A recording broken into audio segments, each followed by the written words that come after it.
Amen.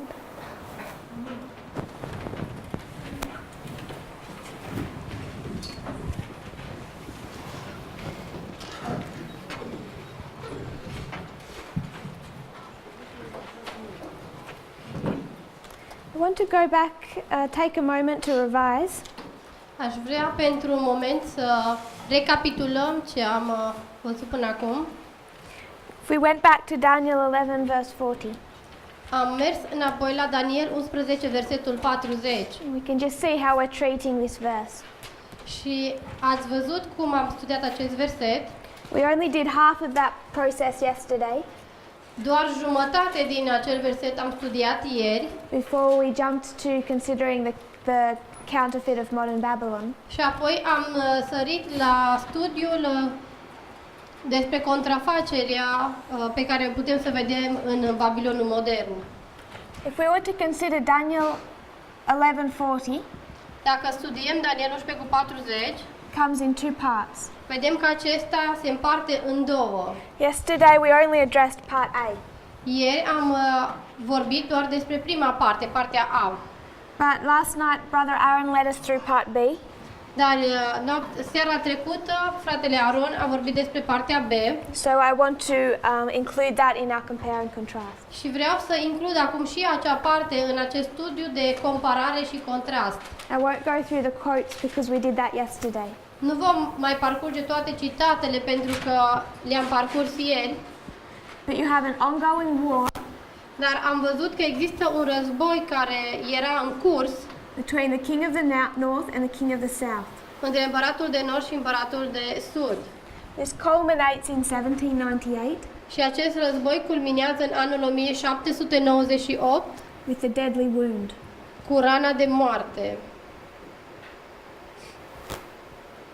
This is where the Pope is taken captive. În acel an, papa a fost luat captiv. And he that led into captivity must go into captivity. Și cel ce duce în captivitate va fi dus și el în captivitate. He led God's people into captivity for 1260 years. El i-a dus pe poporul lui Dumnezeu în captivitate timp de 1260 de ani, Going back to 538. începând din 538. So in 1798, Așa că în 1798, the king of the south defeats the king of the north. împăratul de sud îl înfrânge pe împăratul de nord. This is atheistic France that comes against the papacy. Este vorba de Franța ateistă care vine împotriva papalității. But it doesn't end there. Însă nu se sfârșește aici. It must progressively fall Trebuie să aibă loc o cădere progresivă until 1799, where we mark the death. până în anul 1799, când marcăm moartea efectivă. This is the papacy losing its power, Acela este momentul în care papalitatea își pierde puterea, and it's particularly the story of Pius VI. dar în mod specific are de-a face cu istoria papei Pius al VI-lea. We understand that there was a deadly wound, then a death, Înțelegem că a avut loc o rană de moarte care apoi a dus la moarte and then we can mark a resurrection. și după aceea urmează o înviere. That's part A. Aceasta este prima parte. Part B of Daniel 11:40 Partea B din Daniel 11 cu 40 talks about another defeat. vorbește despre o altă înfrângere. This is when the king of the north Este vorba despre împăratul de nord comes back and defeats the king of the south, care se întoarce și îl înfrânge pe împăratul de sud. which we saw was 1989. Și aceasta a văzut se întâmplă în 1989. This is the time of the end for the Millerites. Este timpul sfârșitului pentru mileriți This is the time of the end for the 144,000. și acesta este timpul sfârșitului pentru cei 144.000. There's an ongoing war Are loc există un război în desfășurare between the king of the north and the king of the south. între împăratul de nord și împăratul de sud. What war is that? Și ce război este acesta? Războiul rece. It's the Cold War. And God's people have been in captivity Iar poporul lui Dumnezeu se afla în captivitate for how long? pentru ce perioadă? 126. 126 years 126 de ani from 1863, din 1863, which we also spoke about yesterday. despre care am vorbit de asemenea ieri. Come to 1989, Ajungem la anul 1989 the beginning of the elections in Eastern Europe, și încep alegerile în Europa de Est and the fall of the Berlin Wall. și are loc căderea zidului Berlinului. But is this the end of the Soviet Union? Iar este sfârșitul Uniunii Sovietice. No. Nu este acesta sfârșitul? Nu. The Soviet Union did not end in 1989. Uniunea Sovietică nu s-a prăbușit cu totul în 1989, But the events of that year made its fall inevitable.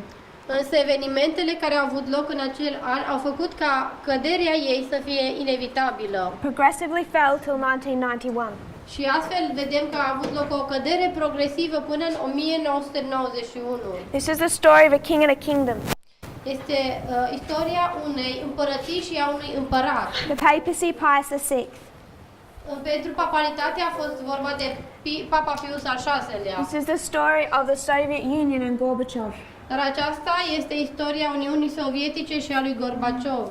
When he resigned, Când el și-a dat demisia, within half an hour, la jumătate de oră, the Soviet flag was lowered over the Kremlin, steagul sovietic a fost dat jos de la Kremlin, de deasupra Kremlinului, da, a fost lăsat, coborât, exact. and the flag of the Russian Federation was raised. Și a fost ridicat un nou steag, steagul Federației Ruse. Deadly wound and a death. Deci vedem rana de moarte și apoi moartea. This is where we compare and contrast. Astfel folosim această metodă de a compara și a contrasta. Part A and Part B Partea A și partea B of the one verse. a unui singur verset. Verse 40. Este vorba de versetul 40 din Daniel. So if this is Part B Dacă aceasta este partea B and it's mirroring Part A, și aceasta este în oglindă față de partea A, what's missing? ce anume lipsește? A resurrection. Învierea. So within the verse itself, Așa că chiar înăuntru în acest verset, we use the correct methodology. dacă folosim metodologia corectă, We didn't have to wait till 2016. nu ar fi trebuit să așteptăm să ajungem la anul 2016 And an understanding of Raphia and Panium. ca să ajungem să înțelegem Rafia și Panium, To understand that the king of the south was back in our day. pentru a înțelege că împăratul de sud încă va învia din nou sau va apărea din nou în zilele noastre. It was going to resurrect. Că el va învia. By 1999 you have Putin. Și în 1999 îl vedem pe Putin. So if we compare and contrast, Dacă facem această metodă de a compara și contrasta, we see the papacy had a deadly wound, died and resurrected. vedem că papalitatea a avut o rană de moarte, a murit și apoi a înviat. Therefore the king of the south must have a deadly wound, die and resurrect. Prin urmare, și împăratul de sud trebuie să meargă pe aceeași tipar, rană de moarte, moarte și apoi să vină o înviere. This is the beginning of our reform line. Aceasta este începutul liniei noastre de reformă. And we teach Și noi învățăm that Christ is the Alpha and Omega, că Domnul Hristos este Alfa și El este și Omega. the beginning and the end, Începutul și sfârșitul. and we understand Și înțelegem that he illustrates the end by the beginning. că El ne arată sfârșitul prin început. He speaks of that El vorbește despre acest lucru when he challenges Israel, atunci când le dă această provocare poporului Israel. and he says, "Can any of your other wooden gods do what I can do?" Poate oare vreunul din Dumnezeii voștri de lemn să facă ceea ce pot eu să fac? Can they tell the end by the beginning? Pot ei să spună sfârșitul prin început, să arate sfârșitul prin început? This is the beginning, Acesta este începutul, the model acest model, of Daniel 11 verse 40. Daniel 11, versetul 40. Where does verse 41 begin? Unde începe versetul 41? the verse 40 or 41? 41. Unde începe versetul 41? What is verse 41? Despre ce vorbește versetul 41 din Daniel 11? Sunday law. Sunday law. Legea duminicală. So this is Daniel 11:40. Deci aici vedem Daniel 11 cu 40, Begins in this history, că începe în această istorie, whether we mark A or B. fie că vorbim despre A sau despre B. If the end is illustrated by the beginning, Și dacă sfârșitul este ilustrat prin început, we're not between the verses. noi nu ne aflăm între două versete, What's the end of that history going to look like? ci cum va arăta sfârșitul acestei istorii. Deci legea, the Sunday law you mean? The end of verse 40. Sfârșitul versetului 40, cum trebuie să arate dacă este la fel ca începutul? It takes us all the way to Sunday law. Trebuie să ne ducă până la legea duminicală. We have to see the resurrection. We have to see the resurrection, Trebuie să vedem învierea, but the king of the south resurrects. dar împăratul de sud trebuie să învie. Și apoi ce trebuie să se întâmple cu împăratul de sud? The first 15 verses of Daniel 11 Primele 15 versete din Daniel 11 show us two battles, ne arată două bătălii and we can see them in our history. pe care le putem vedea în istoria noastră. What battles are those? Ce bătălii sunt acelea? Rafia Raphia and Panium. și Panium.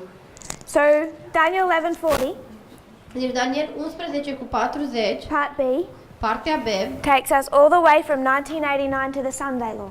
ne duce din 1989 până la legea duminicală. So this is the beginning. Aceasta este începutul istoriei We want to speak about the end, și vrem să vorbim și despre sfârșitul acestei istorii. because the king of the south was defeated here. Pentru că împăratul de sud a fost înfrânt aici He's going to be defeated again. și el din nou va fi înfrânt. When is the king of the south defeated again? Și când este împăratul de sud înfrânt din nou, a doua oară? Panium. Panium. Is that here or here? Și unde punem aceasta? La rană de moarte sau la moarte?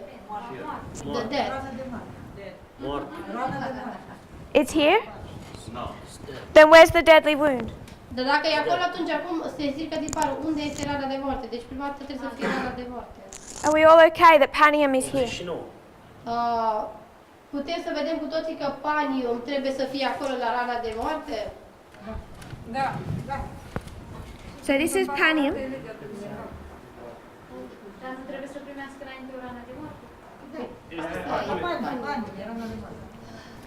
If we went back to Acts 27, Dacă mergem înapoi la fapte 27, if we were to go to the history of Pyrrhus, dacă am studiat istoria lui Pirus, both show us the same pattern. ambele ne arată același tipar. Panium Panium is 1989. este 1989, adică sfârșitul este ilustrat prin început. It marks the defeat of the king of the south Marchează înfrângerea împăratului de sud That defeat is a deadly wound. și prima dată el primește rana de moarte. But is the king of the south gone at Panium? Dar la Panium dispare complet împăratul de sud? No. Nu. It's the beginning of a progressive fall. Ci este începutul unei căderi progresive. And when is it fully defeated or dead? Și când va fi mort complet sau la legea duminicală, Sunday law. Sunday law.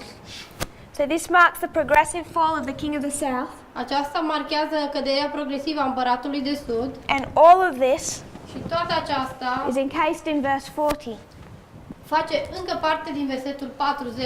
We've taken verse 40 Pentru că am luat versetul 40 and just expanded it și l-am extins to cover the history of the king of the north and the king of the south pentru a acoperi istoria împăratului de nord și împăratului de sud from 1798 to Sunday law. din 1989 până la legea duminicală. 1798 And, până la legea duminicală. and this is the repeating pattern. Și vedem un tipar care se tot repetă. So we have to consider what this looks like.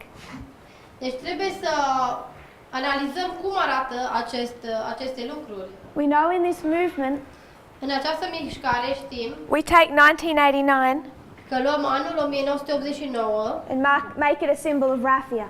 și facem din el un simbol pentru rafia. You're all aware of that.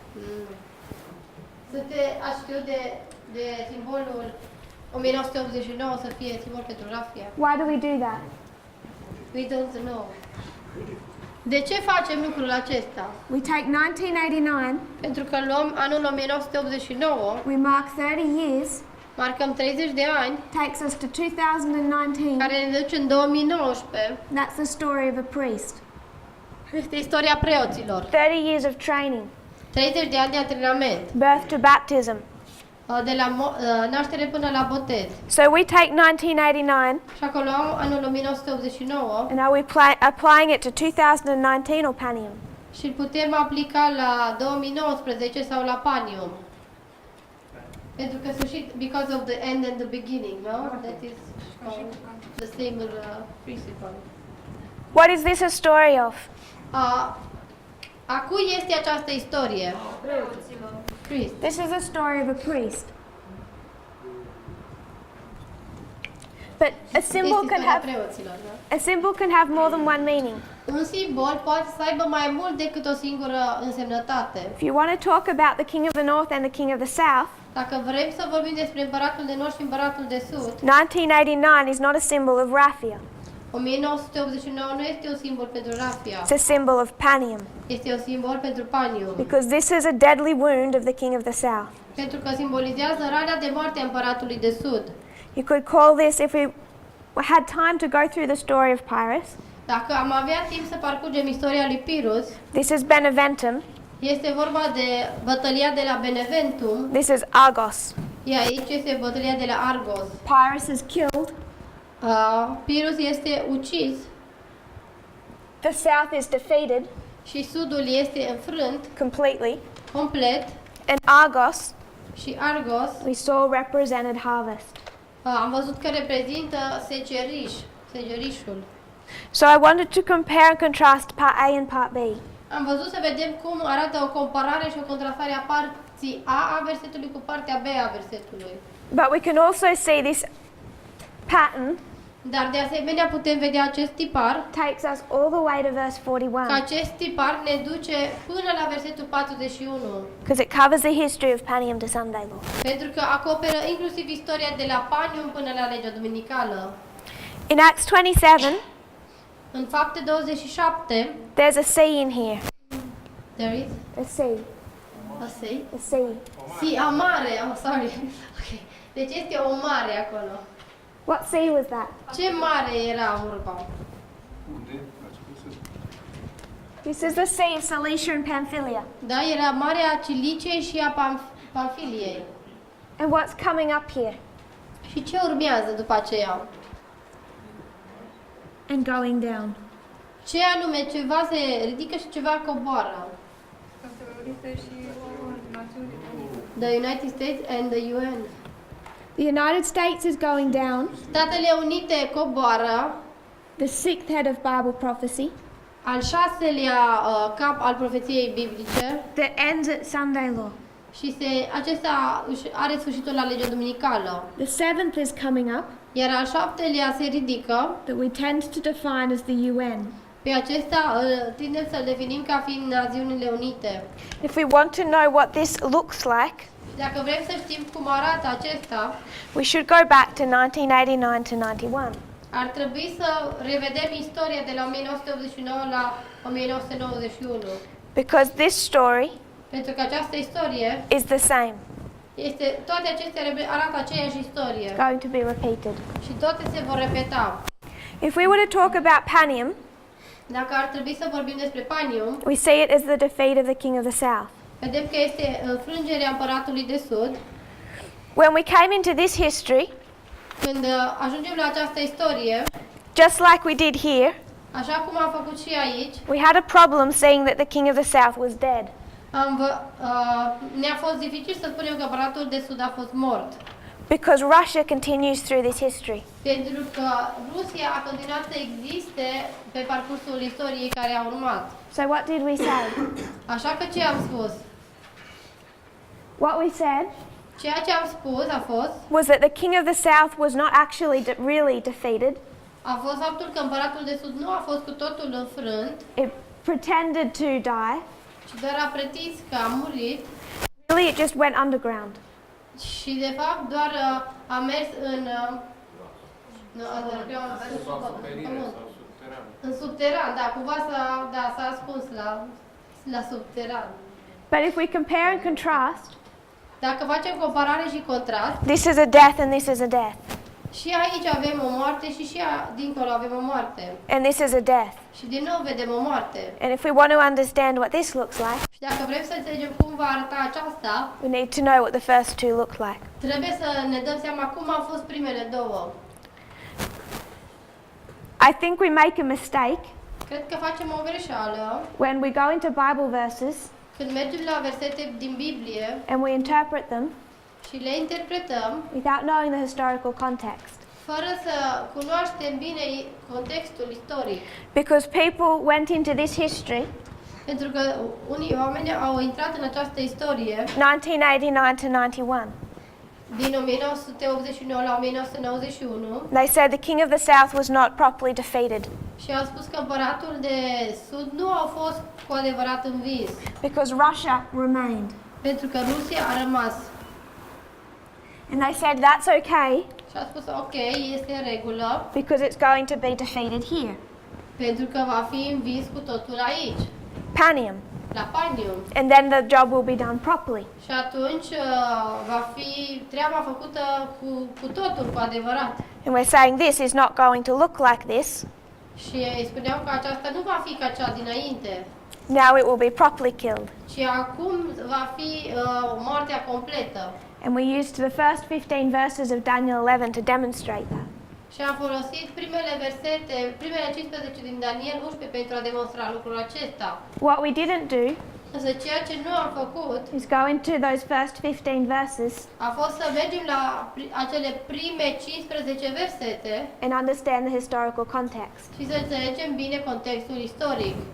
Those first 15 verses, Acele prime 15 versete, particularly verse 5 to 15, în special versetele de la 5 la 15, you have the story of the war between the king of the north and the king of the south. avem istoria războaielor dintre împăratul de nord și împăratul de sud. What wars are these? Și ce războaie sunt acestea? Ce războaie sunt în primele, de la 5 la 15? Raphia and Padim are two battles Rafia și Panium sunt doar două bătălii. in the history of 6 wars. Din istoria a 6 războaie, Not the Diadochi. nu războaiele Diadochi, Years after the Diadochi wars, sunt cu ani după aceste războaie, the Diadochi wars end in verse 4. pentru că acestea războaiele diadochiene se încheie la versetul 4. These are the 6 Syrian wars. Războaiele Diadochilor. Diadochilor, mulțumesc. Acestea sunt 6 războaie siriene, cele 6 războaie siriene. The history of 6 wars between the Seleucid Empire and Ptolemaic Empire. I'm just going to call them Seleucus and Ptolemy. Ok. Sunt istoria a 6 războaie dintre Seleucus și Ptolemeu. Even I know their sons had different names, Chiar dacă știu că fiilor au avut nume diferite, but I don't memorize all the Antiochuses. da, deci nu pot să rețin absolut toate numele la toți fiii. So we're just going to call them Seleucus and Ptolemy. O să numim generic Seleucus și Ptolemeu după părinți. Why are they fighting 6 Syrian wars? De ce se luptă în aceste 6 războaie siriene? Ca să rămână cei 4 generali. Uh, no, to divide territory and power. Yes? What territory? Ca să împartă ce teritoriu? Al lui Alexandru cel Mare, Grecia. That was of King Alexander the Great territory. So I'll draw a terrible map. O să fac o hartă care nu este foarte acurată. This is the Mediterranean Sea. Da, aceasta este Marea Mediterană. If we were to look at verse 4, Dacă ar fi să privim versetul 4, it shows the division of Alexander's empire Ne arată felul în care a fost împărțit Imperiul lui Alexandru into 4. în 4. So what that verse says, Ce spune acest versetul? if we'll read verse 4, Versetul 4. I can paraphrase. I can paraphrase it too. I'll just read it. When Alexander stands up Când Alexandru se ridică at the height of his power, la cea mai mare tărie a lui sau la cea mai mare putere a lui, his kingdom will be broken.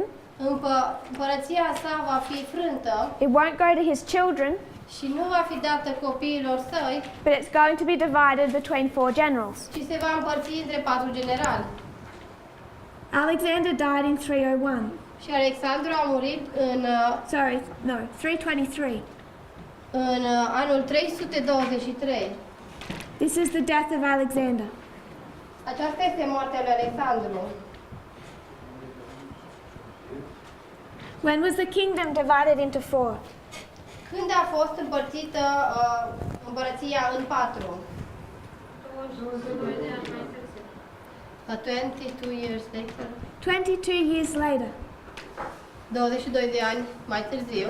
There's 4 Diadochi wars, Și sunt 4 versete, 4 războaie, scuze, ale Diadochilor, by which that whole empire prin care acel întreg imperiu is divided into 4.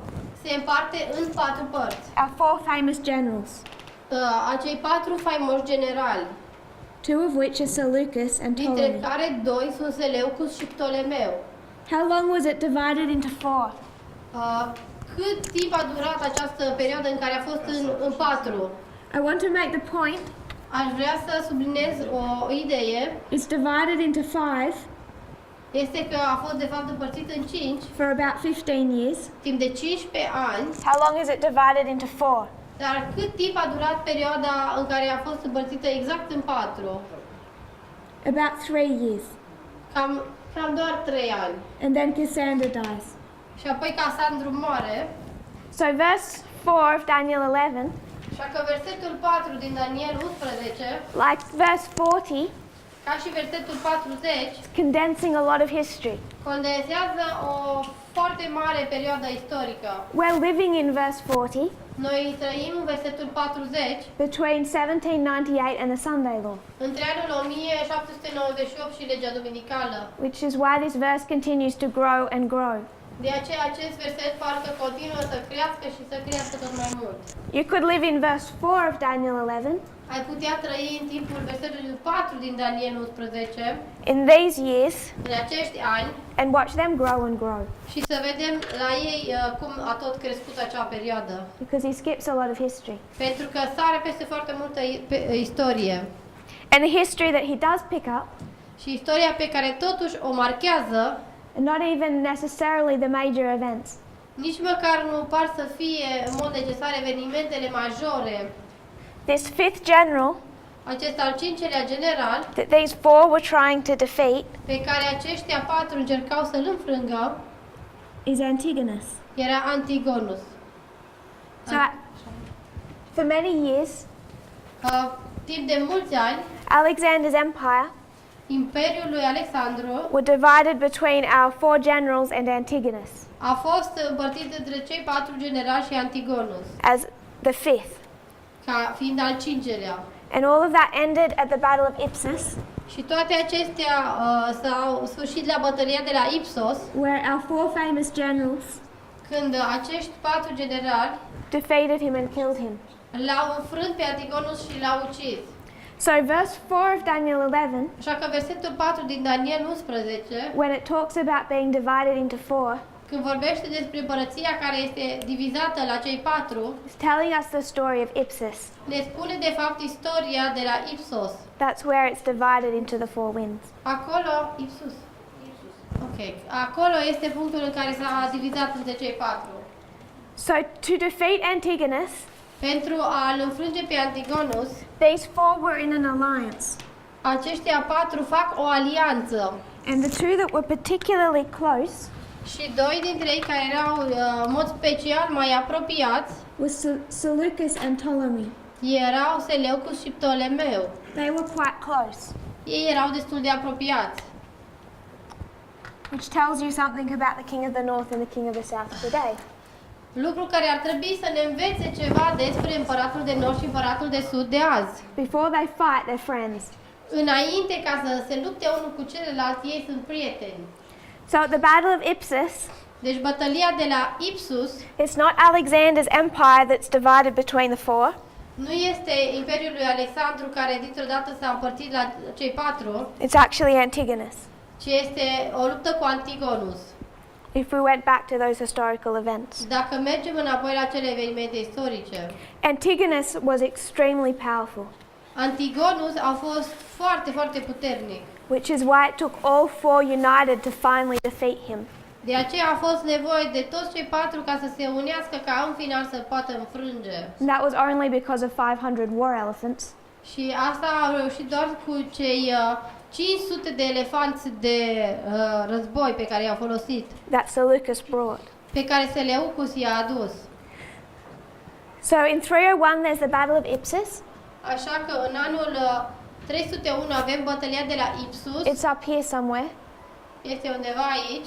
And after that battle they divide up Antigonus's territory between them. Și după această bătălie ei își împart între ei teritoriul lui Antigonus. And one of the parts they divide up Și una din părțile pe care ei o împart is this area known as Col Syria.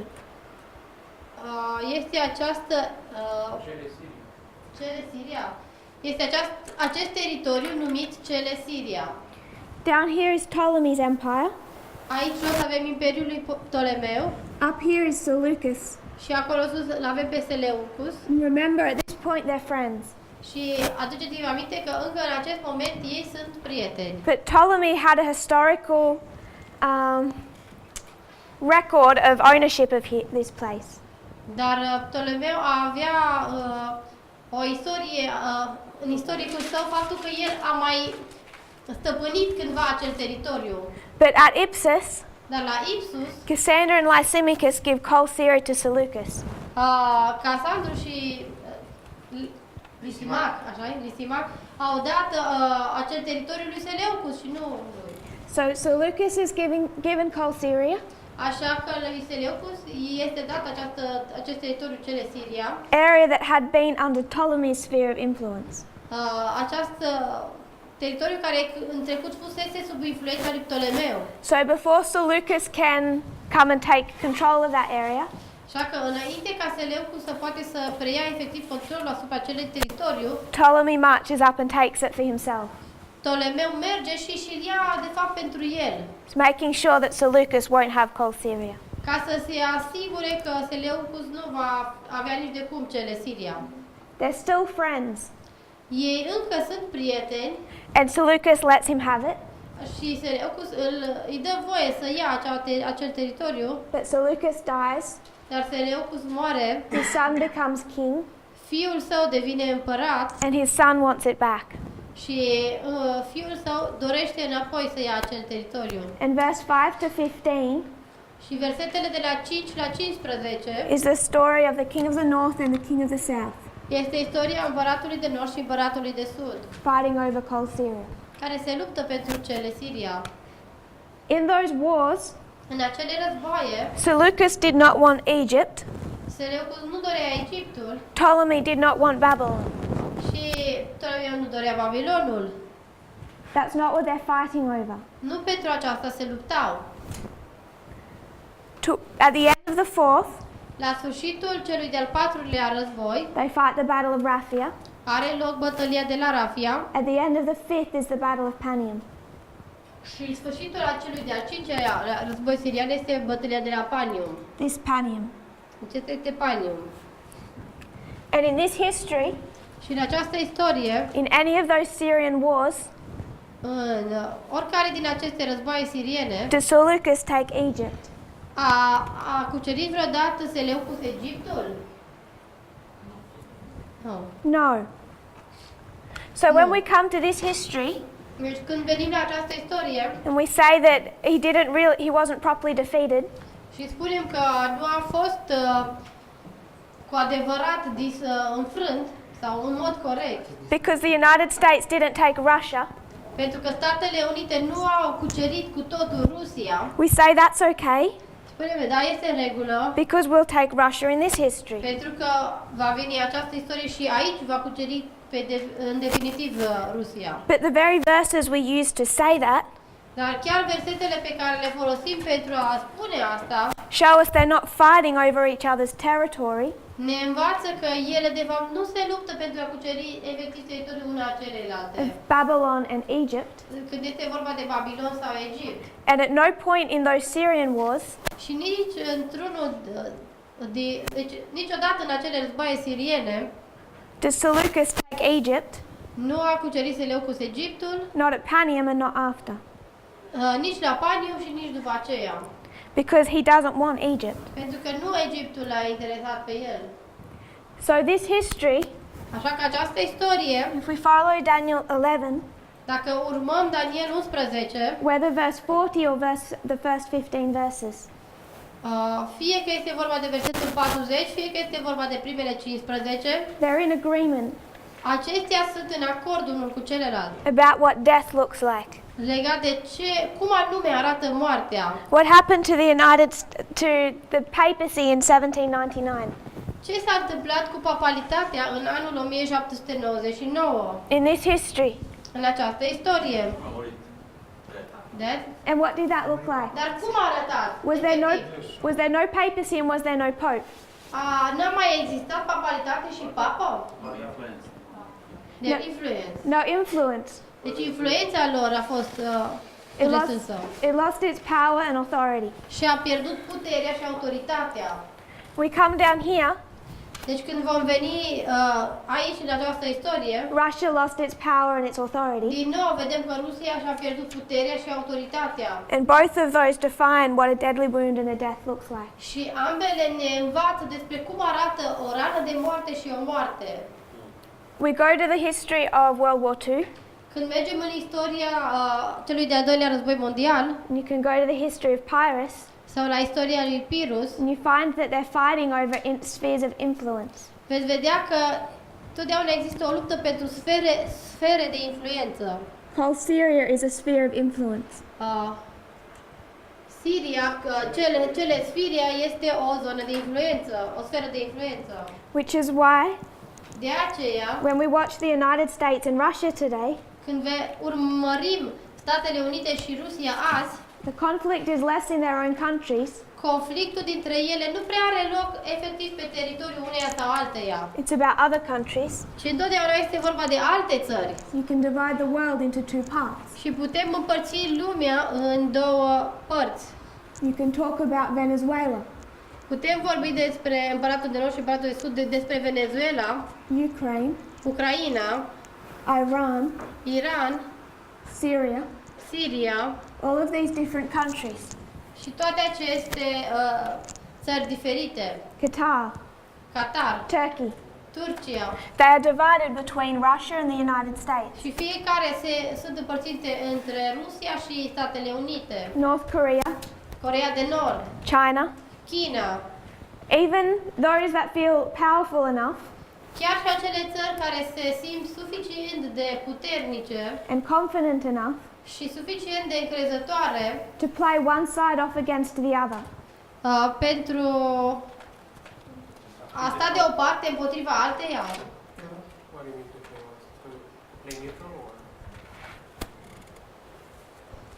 To pretend to be friends with both Ok, care spun că este și prieten și cu o parte și cu cealaltă. and manipulate one against the other. Și încearcă să manipuleze una dintre părți împotriva celelalte.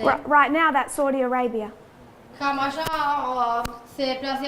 se raportează Arabia Saudită. United States acted tough with Saudi Arabia. Pentru că Statele Unite au fost cam dură față de Arabia Saudită. He says, that's fine, my new best friend is Putin. El zice, ok, dacă te-ai purtat așa, noul meu prieten bun va fi Putin. Politics looks more like high school than I ever thought. Zice că politica seamănă mult mai tare cu liceul și cu atmosfera de liceu decât mi-aș fi imaginat.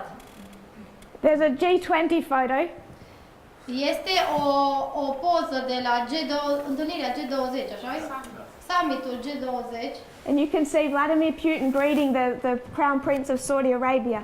Și puteți vedea pe Vladimir Putin care îl salută pe împăratul președintele de la Prințul Arabiei Saudite. Like a long lost brother. Ca și un frate de mult pierdut. And in the background there's Trump, Iar chiar în spate stă Trump. looking about as angry as you could get. Și este cât s-ar putea de mânios. And it's a game. Și este ca un joc. But for the most part, Dar pentru cea mai mare parte, they're divided between two. lumea este împărțită între acestea două. But when the south begins to fall, Dar când sudul începe să cadă, we discussed this briefly before. am mai vorbit despre aceasta pe scurt înainte. It was September 11, 1990, A fost 11 septembrie 1990, when George Bush made his speech. când George Bush a spus acel discurs, a avut acel discurs And said what he thought a new world order looked like. și a arătat cum înțelegea el că arată noua ordine mondială And how he defined it in this history, și felul în care a definit el această nouă ordine mondială în acea istorie and how the United States acted in this history, și felul în care Statele Unite au acționat în acea istorie was that now you're with us or you're against us. a fost acea poziție. Ori sunteți cu noi, ori sunteți împotriva noastră. And paraphrasing his words, Și ca să parafrazăm cuvintele sale, you can't count on the King of the South protecting you. el a zis, nu vă puteți baza pe împăratul de sud, pe protecția împăratului de sud, Like you did in the Cold War. așa cum ați făcut în timpul războiului rece. That was his definition of a new world order. Aceasta era definiția sa pentru noua ordine mondială. So if we're looking for conflict between North and South, Așa că dacă vrem să vedem un conflict între nord și sud, we shouldn't be expecting an invasion and defeat of Russia. nu ar trebui să ne imaginăm o invazie și o cucerire efectivă a Rusiei, Because they're fighting over spheres of influence. pentru că ei se luptă pe zone de influență, sfere de influență. Whether that's Eastern Europe in this history, Fie că este vorba de Europa de Est, cum era în acea istorie, or a little bit more global today. sau fie că este vorba de zone de influență la nivel global azi. So this is the perspective of part A and part B. Aceasta este perspectiva asupra părții A și părții B. We've taken the defeat of the King of the North Am analizat înfrângerea împăratului de nord and compared it with the defeat of the King of the South. și am comparat cu înfrângerea împăratului de sud. We know that we haven't completely fulfilled verse 40. Știm că încă nu s-a împlinit cu totul versetul 40 It'll take us all the way to Sunday law. și că acesta ne va conduce până la legea duminicală We understand it experienced a resurrection. și am înțeles că trebuie să aibă loc o înviere, So we've included the history of Panium to Sunday law, așa că am inclus istoria de la Panium la legea duminicală, which we've already established on other lines. pe care de asemenea am explicat-o în alte linii. We're just noting that the pattern fits. Acum doar am remarcat felul în care acest tipar se potrivește aici. You can bring in a fourth line Și am introdus o a patra linie that shows the United States in this history care ne arată Statele Unite în această istorie, establishing a new world order. stabilind o nouă ordine mondială. And then we discussed what they're fighting over. Și acum, la final, am discutat despre pe ce anume se luptă ele. And just like we can see ourselves in verse 40 Și la fel cum noi ne putem vedea pe noi și în versetul 40 and expand that history out, și să extindem această istorie, we can also see in verse 4 putem de asemenea să vedem în versetul 4 that you can expand verse 4 to cover 22 years. că putem extinde versetul 4 pentru a cuprinde și acei 22 de ani. So this is the first compare and contrast. Aceasta este o primă comparare și contrast. When we talk about deadly wound and death, Când vorbim despre rane de moarte și moarte, he that killed with the sword must be killed by the sword. cel ce ucide cu sabia trebuie să fie ucis cu sabia. But there's another part Dar este o altă parte and we're referring to Revelation 13:10. și vorbim despre Apocalipsa 13 cu Without- 10. Without going to it, Fără ca să deschidem acum acolo, what was the other mention in verse 10? ce alt lucru era menționat în versetul 10 din Apocalipsa 13? Și de moarte de sală, știți ce Who will be who led into captivity will be led into captivity. Yes. Cel ce, da, duce în robie va fi dus și el în robie. So to talk about deadly wound and death, Pentru a vorbi despre rană de moarte și moarte, we can compare the king of the north and the king of the south. putem compara împăratul de nord și împăratul de sud. But now we're bringing in a story of captivity. Dar acum introducem și istoria captivității. If we're going to talk about captivity, Dacă vom vorbi despre captivitate, what must we contrast the experience of the king of the north with? cu ce trebuie să contrastăm istoria împăratului de nord când e vorba de captivitate? If you go into captivity, Dacă mergi în captivitate, why do you go into captivity? de ce te duci în captivitate? Disobedience. You disobey your boss. Pentru că nu asculți de șeful tău. And if we talk about having a boss, Și dacă vorbim de această idee de a avea un șef, we can't talk about the king of the south. nu mai putem vorbi de împăratul de sud, nu putem compara cu el. It has no boss. Pentru că nu are niciun șef. You go into captivity Dacă mergi în captivitate, because you've gone into apostasy. este pentru că ai apostaziat înainte. The king of the south was not in apostasy. Iar împăratul de sud nu a fost în apostazie. When did the king of the north go into apostasy? Dar când a apostaziat împăratul de nord? We saw yesterday. Deci am văzut ieri. Da, cu iezuiții. With the Jesuits when they da, 1773. 20 de ani. În 1773, They abolished the Jesuit order in 1773. când au abolit ordinul iezuit în 1773 They were in a Laodicean condition. și au intrat în starea laodiceană, They refused to fulfill their job function. au refuzat ca să-și mai îndeplinească slujba. We discussed the fact they had two choices. Și am vorbit despre faptul că aveau de făcut o alegere între două opțiuni. And they did not need to abolish the Jesuits. Și că nu trebuia neapărat să desfințeze ordinul iezuit, But they went into apostasy, dar au mers în apostazie, au apostaziat and therefore Satan brought the king of the south against them. și prin urmare împăratul de sud a fost adus împotriva lor.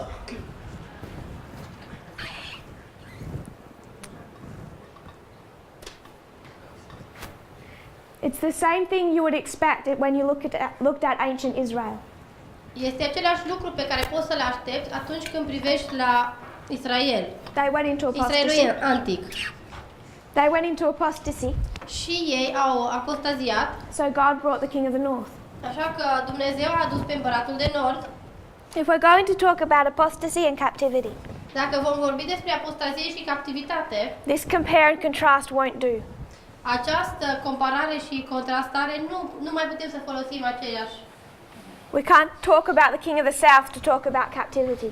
Nu putem vorbi de împăratul de sud ca să explicăm captivitatea. So who did we talk about? Dar despre cine am vorbit? Cu cine am făcut paralela ieri? Poporul lui Dumnezeu. God's people. We talked about God's people. Am vorbit despre poporul lui Dumnezeu When it resurrects, și când învie, it resurrects as modern Babylon. împăratul, da, Roma învie ca Babilonul modern. A new manifestation of satanic power. O nouă manifestare a puterii satanice. So what we need to compare and contrast Și cu ce trebuie să comparăm și să contrastăm, is not the king of the north and the king of the south, nu mai este sub forma împăratului de nord și împăratului de sud, but modern Babylon and modern Israel. ci Babilonul modern și Israelul modern.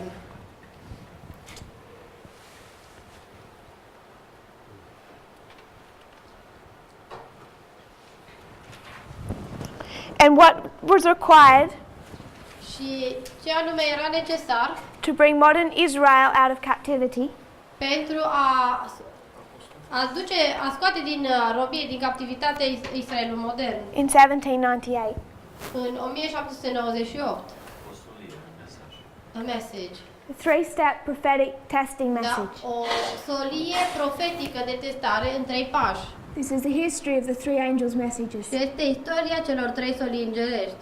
So we know that whenever modern Babylon resurrects, Așa că știm că atunci când trebuie să căutăm să vedem învierea Babilonului modern, it's going to be brought back to life acesta va fi readus la viață with the three-step prophetic testing message. tot prin 3 mesaje profetice de testare.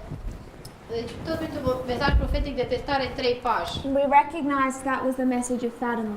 Și noi am recunoscut că aici este vorba despre mesajele de la Fatima In 1917. din anul 1917. So I might close and have a prayer Vom închide și ne vom încheia și ne vom ruga, because to do that compare and contrast, pentru că pentru a face această comparare și contrast, we'd have to rub this out and do a new subject. da, trebuie să ștergem această tablă și să începem un subiect nou. We can go through many histories Putem parcurge multe istorii to illustrate this history of Panium, pentru a ilustra această istorie de la Panium, but this is how we can do it structurally. dar felul în care facem noi este ca să fie ca o schemă, să fie bine structurat. And I would suggest that when we look into the history of Panium, Și aș vrea să sugerez că atunci când analizăm istoria de la Panium, it shows us that this fall of the king of the south, ne arată că această cădere a împăratului de sud, when verse 40 finally comes to completion, când versetul 40 din Daniel 11 se sfârșește, that omega is illustrated by the alpha. omega, adică sfârșitul Daniel ne este arătat prin alfa, prin început. We have enough information already to know what that looks like. Și așa că deja avem destul de multe informații pentru a vedea cum anume se va sfârși. If you kneel with me, we'll close in prayer. Să ne plecăm pe genunchi pentru rugăciune.